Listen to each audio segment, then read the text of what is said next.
My fiancée falsely accused me and got me arrested, taunting, enjoy jail. What she didn't expect was that my one phone call went to my father, the captain of major crimes. He walked into the station and firmly asked the officer why his son was in handcuffs. My name is Marco, I am 31, and I work as a port logistics planner. I live in Rotterdam and my weeks are basically spreadsheets, shift calls, and early mornings. I do fine financially, nothing flashy, but stable. I like routine, and I am pretty direct when something feels off. My fiancée is Lena, 29. We have been together a little over 3 years. Engaged for 6 months. We do not have kids. We rent a 2-bedroom apartment together and split most bills. Wedding planning is technically in progress, even if it has felt like a slow fight. Lena can be sharp in a way that looks cute in public and mean in private. She corrects people for sport. She keeps score. She can turn any disagreement into a character trial where I am the defendant and she is the judge who already decided. For the last month, she has been weird about my phone and my schedule. Not suspicious like she thinks I am cheating, more like she wants leverage. She will ask where I am, then act bored when I answer, then later bring it up as proof I am hiding things. If I push back, she does that calm smirk and says I am getting emotional again. 2 nights ago, we argued over something stupid, a seating chart for her cousins, plus money, plus her saying my family never treats her like family. I said we should pause planning until we can talk like adults. She went quiet. Not sad quiet. Calculating quiet. Then she told me to sleep on the couch because she needed space. Yesterday morning I was making coffee when she walked in already dressed, bag packed, like she had rehearsed the scene. She said we need a break and she is going to her friend. I said fine, but we should talk about the lease and the deposits. That is when she stepped closer and said, with this nasty little grin, that I will not have to worry about deposits because I will be worrying about something else. 10 minutes later, there was a knock. 2 officers. Lena behind them, arms folded, acting offended. She said I grabbed her and threatened her. The words came out too smooth, like she had practiced the exact version that would land. I tried to explain. They did not want to debate. One officer told me to turn around. Lena watched me get cuffed and leaned in close enough that only I could hear. She told me to enjoy jail. They walked me out past the neighbors like it was a show. Lena stayed in the doorway with that satisfied face, like she had just returned a defective product. I kept thinking there has to be some adult step in this process where someone asks one follow-up question. It never came. In the car, I tried to keep my voice steady. I said there are cameras in the hallway and in the lobby. I said my phone has location history. I said check her story against anything. The officer in the passenger seat told me to save it for the station. The driver kept his eyes forward like I was already decided. At the station, they took my belt and my shoelaces and put my phone in a bag. I asked to call a lawyer. They said I could make one call after booking. My hands were still behind my back while they walked me through a hallway that smelled like disinfectant and cold coffee. The thing that kept looping in my head was the timing. Lena had been packed and ready. She chose the morning when my building would have people leaving for work. She chose the argument the night before to set up the couch story. This was not impulsive. This was a plan. When they finally took the cuffs off, my wrists had red lines. A desk officer read me my name like it was a label. Then a different officer came in with a clipboard and asked me to confirm my address and employer, like we were doing a customer intake. I asked what exactly she told them. He said he cannot discuss details. I asked if there was any evidence. He shrugged like evidence is optional when someone says the right words. I asked to make my call. They handed me a phone that looks like it has been dropped 1,000 times. My mind went through options fast. A friend who is a lawyer, my union rep, my manager. Then I pictured Lena at my apartment going through everything while I sit in a holding cell with no shoelaces. I also pictured her calling my mom to spin a story first. So I call my father. This is the part one never tell people because it sounds like I am making it up. My dad is a captain in major crimes. Not a TV version. A real one. He does not do favors. He is also not sentimental. We are not close in a warm way, but he is consistent. He picked up on the second ring. I said, Dad, I am at the station. I am being booked for domestic assault. It is Lena. It is not true. There was a pause that felt heavy. Then he asked one question. Which station? I told him. He said stay calm and do not answer questions without counsel. Then he hung up. 20 minutes later, the mood in that hallway shifted. People started moving quicker. A sergeant walked past and looked at me twice. Then the desk officer suddenly remembered my last name and stopped sounding bored. And I realized Lena probably thought my one call would be wasted on begging her to stop. She did not expect I would call the one person in the city who actually knows how the system works from the inside. About 30 minutes after I made that call, I heard my last name spoken in a different tone. Not casual, not annoyed, precise. My father walked in wearing a plain suit, not his uniform. He was not loud. He did not storm anything. He simply asked the desk officer why his son was sitting there in handcuffs without a formal statement taken from him yet. You could feel the temperature change in the room. The officer started explaining that there had been a complaint, that protocol required detainment, that they were in the process of booking. My dad listened without interrupting. Then he asked whether there was visible injury documented, whether there were independent witnesses, whether they had secured any camera footage from the building Lena herself claimed the incident occurred in. The answers were vague. They had not reviewed footage yet. They had not photographed any injury. They were relying on her verbal statement. My father nodded once and said something I have heard him say my whole life. Procedure exists to protect both sides. He was calm. That was the part that unsettled everyone. He was not defending me emotionally. He was dismantling the process logically. He requested that the supervising officer join them. Within minutes, a lieutenant came out. They stepped aside, but not far enough that I could not see the body language. My father stood straight, hands clasped behind his back. The lieutenant kept adjusting his belt. I was eventually brought into a small interview room. My cuffs were removed. The tone shifted from assumed guilt to cautious neutrality. The lieutenant asked me to walk through the morning from start to finish. I did. Slowly. I kept it factual. Coffee. Kitchen counter. Her packed bag. The thread about deposits. The knock. I mentioned the hallway cameras. I mentioned that she had been telling me for weeks that I was going to regret not prioritizing her. No dramatic speeches. Just sequence and timing. After I finished, my father asked one final question in that room.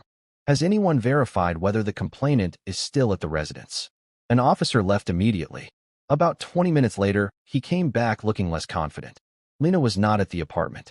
Neighbors said she left in a rideshare right after the arrest. That detail mattered. If she was in immediate danger, why leave calmly and disappear before even giving a formal recorded statement at the station? The lieutenant's jaw tightened. My father did not look at me. He looked at the lieutenant and said, "I trust you will handle this thoroughly." For the first time since the cuffs clicked around my wrists, I felt something shift from panic to clarity. Lena thought this would scare me into submission. She thought a night in a cell would reset the power balance. What she did not factor in is that once you pull a lever like that, you do not control who else it moves.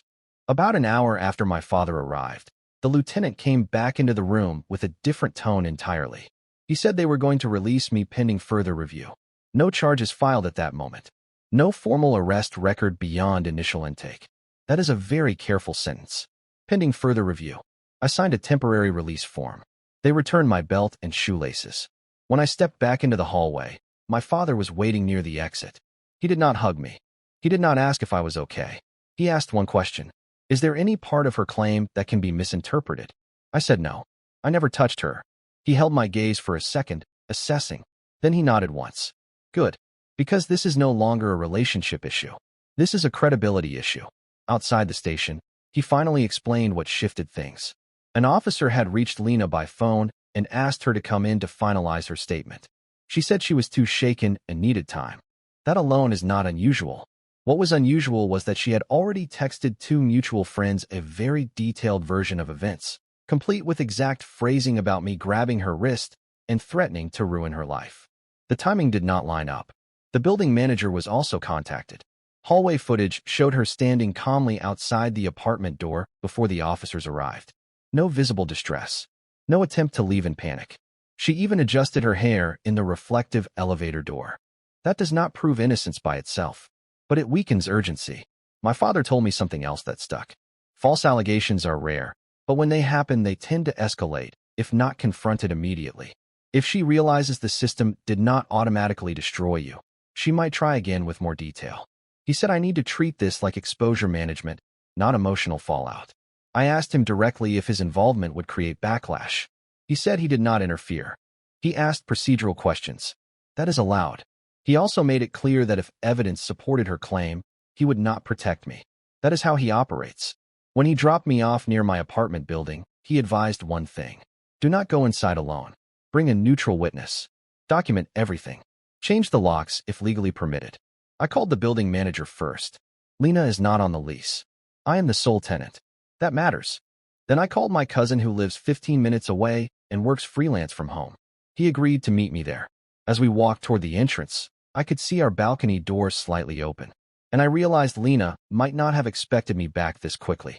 My cousin arrived before I went in. I explained the situation without dramatics. He knows my father's job, so he understood immediately why documentation mattered more than emotions. The apartment door was unlocked. That alone told me Lena was not done. We walked in together, and I started recording video on my phone. Not secretly, just openly narrating date and time. The living room looked mostly intact, but smaller things were off. The framed photo from our engagement dinner was gone. Her shoes by the entrance were gone. 2 of my watches from the hallway drawer were missing. In the bedroom, half her clothes were gone.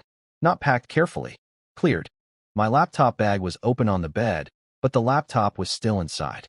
My passport drawer had been pulled out and left crooked. She had not left in panic. She had curated what she took. On the kitchen counter, there was a printed screenshot of what looked like a text draft. It was not addressed to anyone yet. It read something about surviving emotional abuse and finally having the courage to involve the police. She had highlighted parts in yellow. My cousin just looked at me and said she is building a narrative. That is when my phone buzzed. It was Lena, not a call, a message. She wrote that I should start thinking about how this will look at work. She said arrests have a way of following people. Then she added that if I apologize publicly and admit I scared her, maybe she will consider telling the police she overreacted. There it was. The leverage attempt. I did not respond. Instead, I took screenshots and forwarded them to my father and to a lawyer my cousin recommended. I also emailed the building manager requesting immediate lock change authorization since the lease is solely in my name and there has been a domestic disturbance allegation. The manager replied within 15 minutes approving it due to safety concerns. I called a locksmith. While we waited, Lena sent another message. This one less polished. She said I embarrassed her by questioning the wedding. She said I needed to learn consequences. I did not analyze it. I did not argue. I blocked her number immediately. Then I blocked her on every platform I could think of. Messaging apps, social media, email filters set to archive anything from her address automatically. If she wanted communication, it could go through a lawyer. That decision felt cleaner than any reply would have. When the locksmith arrived, I showed him my ID and the lease copy from my email. He replaced the cylinder while my cousin stood in the hallway as witness. I did not feel angry at that point. I felt clear.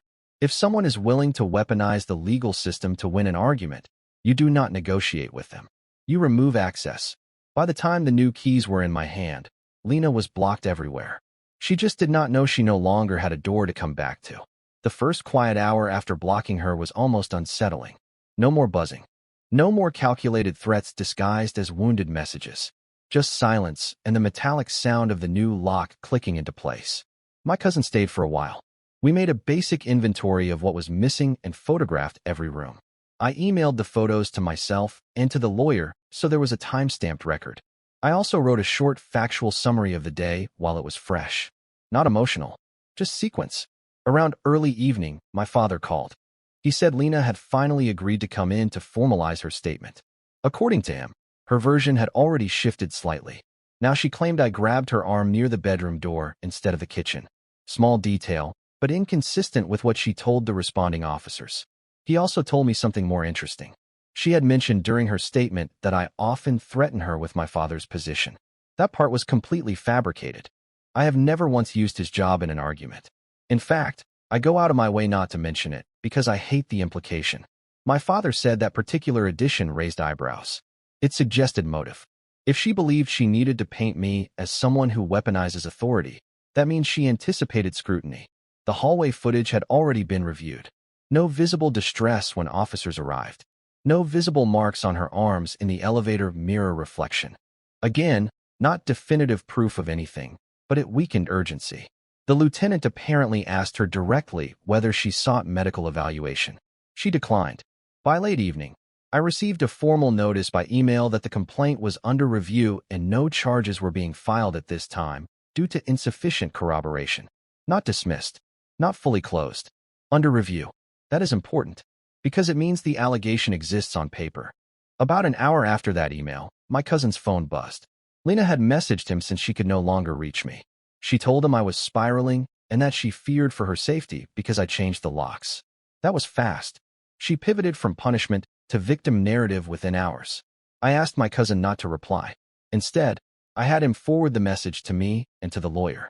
Then I did something that probably looks cold from the outside. I called my employer. I asked to speak to HR and my direct supervisor together. I informed them that a false domestic allegation had been made, that no charges were filed, and that I wanted it documented in case any external inquiry surfaced. I refused to let her control the first version of the story at my workplace. Control of narrative matters. And if Lena thought embarrassment would break me, she underestimated how comfortable I am with documentation and process. But what I did not anticipate was how quickly she would escalate once she realized silence did not scare me. The next morning, Lena escalated exactly the way my father predicted. She sent a long email to my mother. I know because my mom forwarded it to me without commentary. The message painted a very polished version of events. She described years of subtle intimidation. She implied I had anger issues. She mentioned the arrest repeatedly, carefully avoiding the fact that no charges were filed. It was written for sympathy, not accuracy. I did not reply to her. I responded to my mother instead. I sent her the timeline, the police release notice, and screenshots of Lena's messages about teaching me consequences. My mother is not dramatic. She read everything and simply said this is not normal behavior. By midday, the lawyer called me. He said based on the messages Lena sent after the arrest, especially the part offering to retract in exchange for a public apology, there is potential evidence of malicious intent. He advised me not to threaten anything, not to contact her, and to preserve every piece of communication. He also suggested something I had not considered. File a formal report regarding the coercive messages. Not to retaliate, to create a record. That afternoon, I went back to the station voluntarily and provided the screenshots. I kept it factual. I explained I had blocked her and did not intend further contact. The officer documenting it seemed more careful with his wording this time. While I was there, I learned Lena had called earlier asking whether I had been formally charged yet. That detail settled any lingering doubt. She was not afraid of me.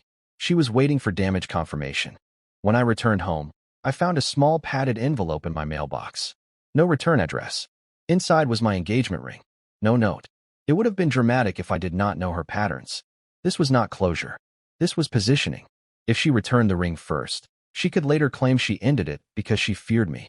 I placed the ring in a drawer and documented its arrival with a photo and timestamp. There is something unsettling about watching someone shift from partner to adversary in less than 48 hours. But once you see the strategy, you stop taking it personally. And Lena was very much still strategizing. 2 days passed without direct contact from Lena. That did not mean she was inactive. A mutual friend called me that evening. He sounded uncomfortable. Lena had hosted a small gathering at another friend's apartment and told everyone she narrowly escaped a violent situation. She did not name me directly at first, but she let people connect the dots. By the end of the night, she was openly saying I was arrested for assault. He told me because he knows me well enough to question it. I thanked him and asked one thing. Did she mention charges? He said no. Just arrest. Selective wording again. I did not try to defend myself through him. I simply emailed the lawyer summarizing what I had been told. Then I drafted a short, neutral message and sent it to a small group of close friends. I stated that an allegation had been made, that no charges were filed due to lack of corroboration, and that I would not be discussing it further. I attached the official notice. No insults. No counter-accusations. Control the narrative with documents, not emotion. Later that night, my father called with an update. The complaint had been marked as closed pending no further evidence. Not proven false, but not moving forward. That distinction matters legally. It means there is no active case. He also told me something that confirmed my instincts. During her second follow-up call with the station, Lena asked whether filing a complaint guarantees a restraining order. That question is not something someone asks if they are simply scared.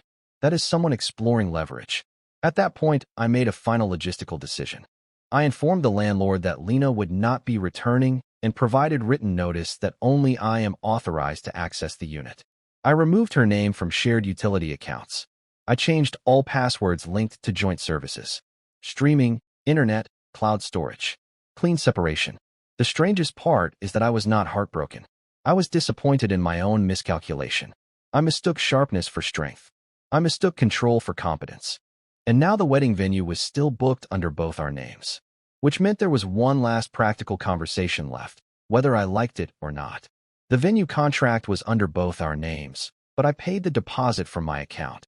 I emailed the venue coordinator first thing in the morning. I kept it simple. The wedding was canceled due to a personal matter. I asked what documentation they needed to release me from liability and whether the deposit was refundable or transferable. Within an hour, Lena emailed them too. She claimed the event was postponed due to emotional distress caused by me. She asked them not to cancel anything yet and said there might be legal proceedings. The coordinator replied to both of us requesting a joint written confirmation to cancel or a legal order. Predictable. Instead of arguing with Lena, I forwarded the contract to my lawyer.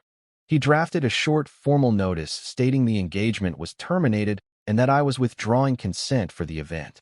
He requested written confirmation of cancellation and clarity on deposit allocation. That same afternoon, Lena emailed me from a new address since she was blocked everywhere else. She accused me of trying to financially sabotage her. She said if I cancel the venue unilaterally, she will tell everyone why. I did not respond to her. I forwarded it. By early evening, the venue confirmed in writing that without mutual consent, they would retain the deposit and release the date. I made the decision immediately. I authorized forfeiture of my portion. It was not a small amount, but it was finite. Predictable loss is better than ongoing leverage. An hour later, Lena sent another email. Short this time. She wrote that I was overreacting and ruining both our reputations. That sentence was the clearest one she had written all week. Not safety. Not fear. Reputation. I realized something uncomfortable. The arrest was not about hurting me physically. It was about narrative dominance. If she could label me publicly first, she controlled the breakup story forever. But she miscalculated two things. 1. I document everything. 2. I do not negotiate under threat. By the end of that night, the venue date was released. The deposit was gone. The engagement was legally and practically dead. And for the first time since the handcuffs clicked shut, there were no open threads left for her to pull. Which meant the only thing remaining was whether she would try one last move, or finally accept that the leverage failed. There was one last move. 3 days after the venue was canceled, I received a formal letter from a lawyer representing Lena. It alleged emotional abuse and claimed I forced her out of the apartment by changing the locks. The timing was not random. The letter arrived the same morning. She posted a long statement online about reclaiming her life from a controlling partner. She did not use my name, but anyone who knew about the canceled wedding could connect it. The lawyer's letter demanded financial compensation for relocation expenses and half of the wedding deposit. It hinted that if I did not cooperate, she would pursue civil action and seek a protective order. I read it twice. Then I forwarded it to my lawyer and went to work. By the afternoon, my lawyer responded formally. He attached the lease showing I was sole tenant. He attached the message where Lena offered to retract her police statement in exchange for a public apology. He attached confirmation that no charges were filed due to lack of corroboration. He also stated clearly that any further defamatory statements would result in counterclaims. No threats, just structure. 2 days later, Lena's lawyer replied again. The tone had softened. They said their client wished to resolve matters privately and withdraw previous demands. Translation. They reviewed the documentation. That same week, Lena removed her online post. There was no apology. There never would be. But there was silence. It has been 4 months now. No new allegations. No legal action. No indirect messages through friends. The complaint remains on record as reviewed and closed without charges. That part will likely never disappear completely. I am realistic about that. What I learned is simple. When someone is willing to weaponize systems to win an argument, the relationship is already over. The only question is how cleanly you exit. I lost a deposit. I lost a fiancé. I lost the version of the future I thought I had scheduled. What I did not lose was my credibility. And once I understood that was the real target, the rest became procedural. If you are reading this because you are in something similar, document everything. Do not argue under threat. And never assume someone will stop escalating just because you feel hurt. Sometimes the most stable move is the quiet one. Close the door. Change the lock. Keep the record. Then move forward.